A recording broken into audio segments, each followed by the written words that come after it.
time we have a Hall of Fame class, we get a chance to recognize some excellence in the sport of water polo, but we don't always get a chance to break down the process. How do these people get selected to the Hall of Fame, the nomination process, the voting, etc.?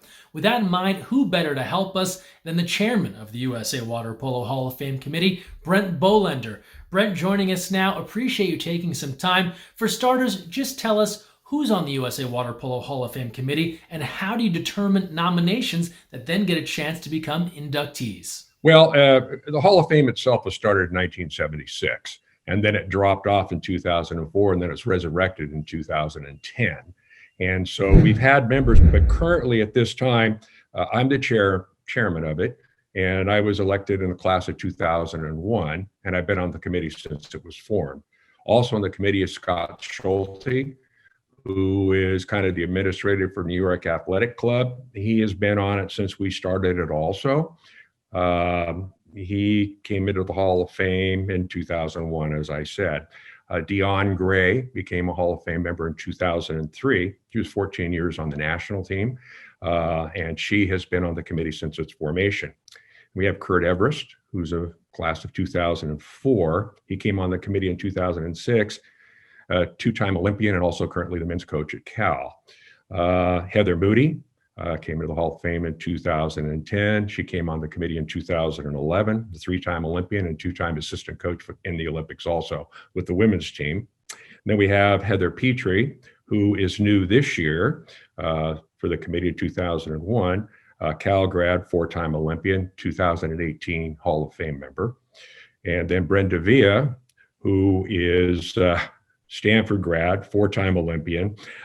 She came into the Hall of Fame 2018 and became a member of this committee in 2019. And our latest person is Adam Wright, UCLA men's and women's coach, three-time Olympian, 2019 Hall of Fame member, and on the committee. This is first time through 2020. And we have initial calls, group calls, conference calls, where we talk about the former people who are still on the list and discuss them, and then we discuss the new individuals. And then at that point in time, we will break, give everybody a chance to look over all the information that we've collected. And then after a couple of weeks, we will do an initial vote. And it's not done collectively, it's all done separately. So it's not, we've already talked about the candidates, and now people will vote, and those votes will come to me. And then I will look them over, and we have 8 members. If 5 members concur the individual should be in the Hall of Fame, then we push that name forward then to the board of directors. As far as the members of the committee or any member of the Hall of Fame, the section of U.S. Water Polo under programs has excellent information with bios of any and all members that are in the Hall of Fame.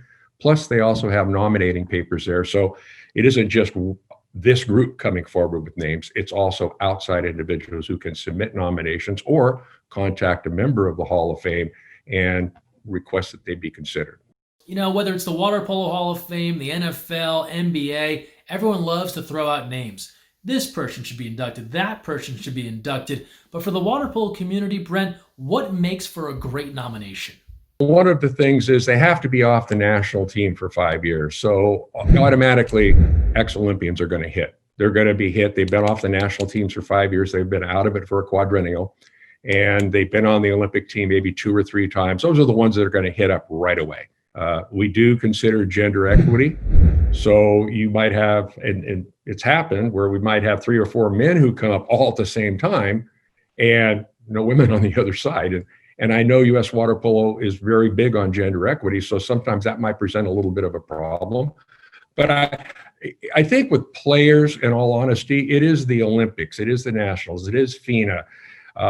Those are the things that are probably going to get weighed a lot more.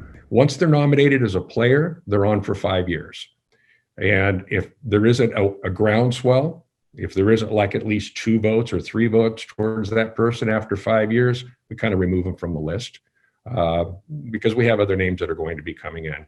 Coaches have to coach for 25 years, no matter what. And at this point, I think we've had some good coach nominees.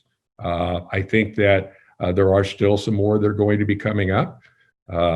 And there are people who are very strong advocates for coaches.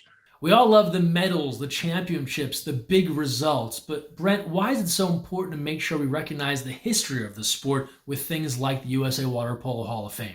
There's so much more to it. I mean, an athlete makes the Olympic team. That's sort of the end product. It's not the beginning of. And so there are many people who've helped along the way. Of course, parents, there's no question, and fellow teammates, yes, but there were also coaches that were there. There may have been financial supporters to help them out.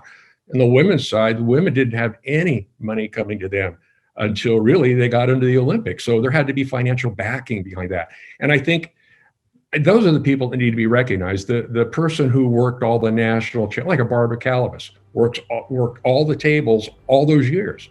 I mean, that's certainly a contributor and certainly should be recognized. But if you just left it to athletes, those people would never get the notice that they actually deserve because they're the backbone of what we do.